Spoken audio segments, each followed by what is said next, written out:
and no personal appearance of any SSA at all. So with this major one step forward, we feel any element of discretion leading to harassment will all be removed, and we will give good attention to its effective implementation. This was something which was already announced, the document identification number. The particular point which was, the order was issued as of 14th August, but with 1 month of implementation we are able to say that this is really taking off, in that all notices, summons and orders, communication to be issued only through the system. So there is no one-to-one personally handing out a kind of notice. It will be through the system generated with a particular document identification number. All documents to have unique DIN. Validation of documents issued can be done on e-filing portal only. Documents without DIN can be treated as non-est, meaning in law it won't hold any good. This was announced, much was spoken about it. I'm not saying this is new, but I'm definitely saying post the notification in August, we have seen a month full of this happening. There's already a lot of people who are receiving this, and there is a certain element of recognizing discretion will now be out. Then the nomenclature which was given, I do not know from where, but Sabka Vishwas, the compounding of all past offences, which was partly announced in the budget. The circular has been issued as of 9th of September. What does this imply?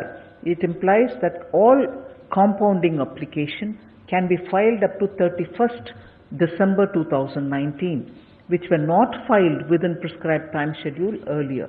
So anyone who wishes to have their application given can still give it till December, and there is a clear formatted tick box method of clearing all the past offences and settling for a pre-decided levels of penalty. Again, no discretion here.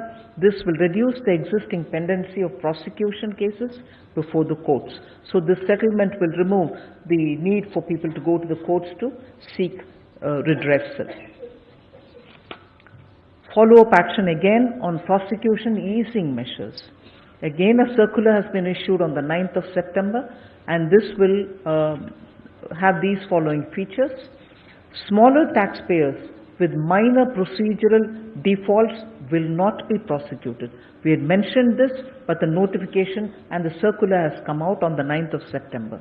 Prosecution to be launched only in deserving cases and to be commensurate to the degree of offence.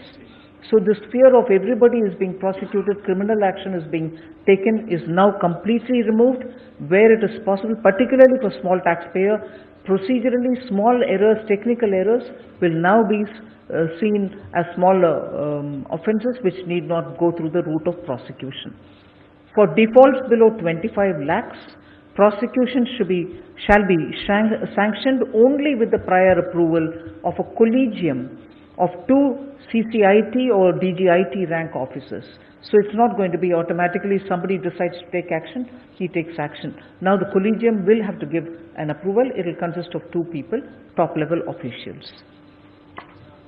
Now I go to the 2 main focus area of today, the exports, boosting of exports, and measures that we want to take in order to boost exports.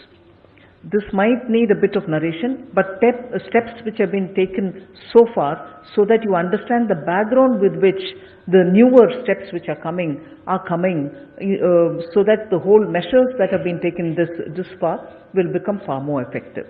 You see that the interest equalization scheme had existed between from 2015, and some kind of an interest equalization to the level of 3% to exporters, and particularly for about 416 lines and for all the MSMEs were given, and this had continued from 2015.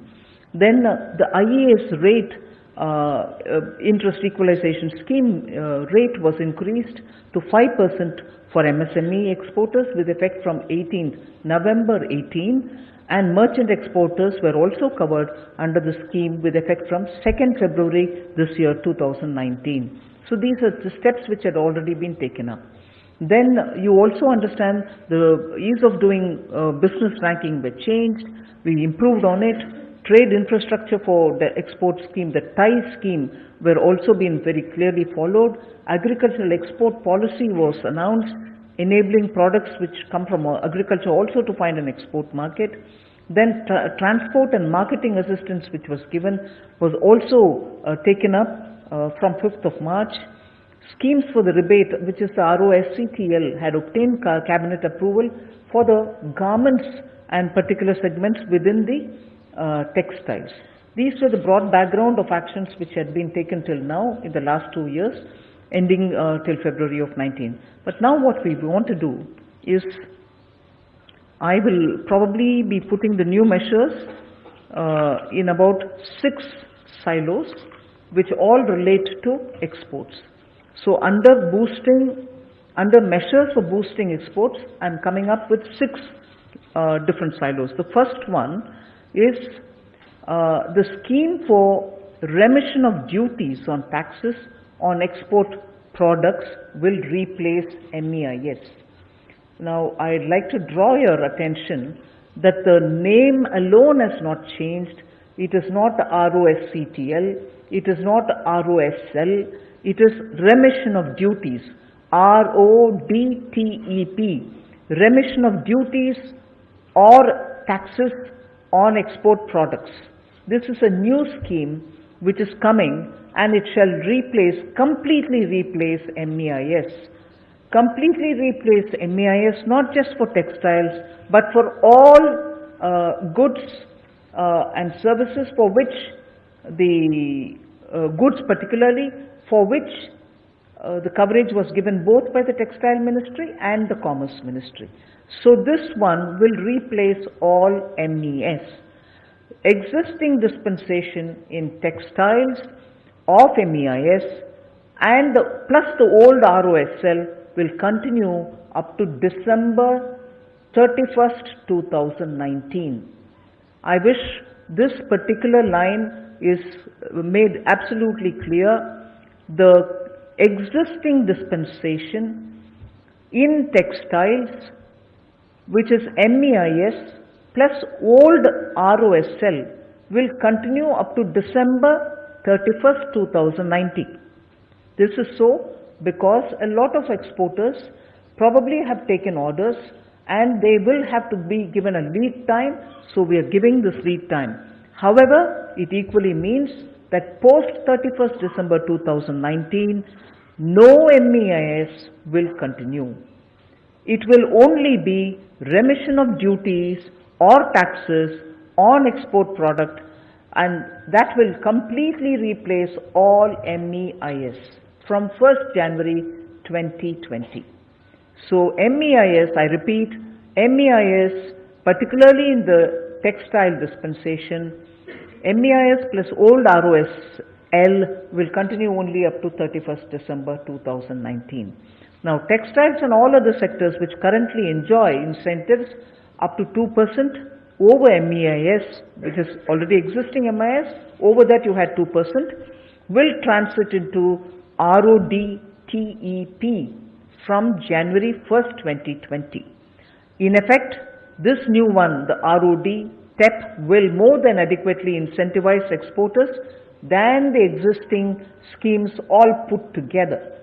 So if we are wondering what this new scheme will do, will it be more or will it be less?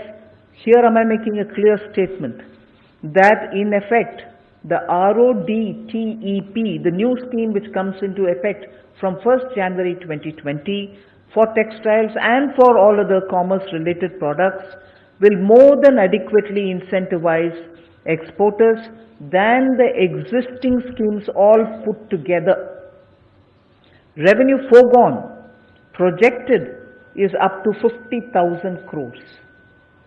So that is the number which I want you to look at. Approximately we are saying up to 50,000 crores will be going through this new RODTEP.